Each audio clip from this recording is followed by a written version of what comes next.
On the 100th day of demonstrations in Portland against police brutality and racism, protesters and police clashed Saturday night as police had rocks and firebombs thrown at them and in turn made over 50 arrests and used tear gas to disperse the crowds. At least one person was injured in a scene police described as, quote, tumultuous and violent conduct. The Oregonian newspaper estimated the number of protesters at around 400.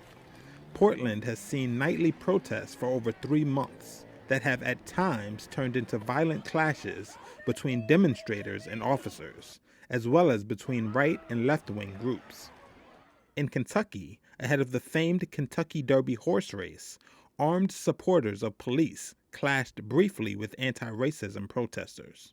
Separately, roughly 250 members of a black militia group named NFAC assembled outside Churchill Downs, all armed with long guns. NFAC leader John Grandmaster J. Johnson taunted the officers standing guard in front of the track, but the group later retreated without incident. Louisville emerged as a key flashpoint in a summer of unrest following the death of 26-year-old Breonna Taylor, who was killed in March by police in her apartment.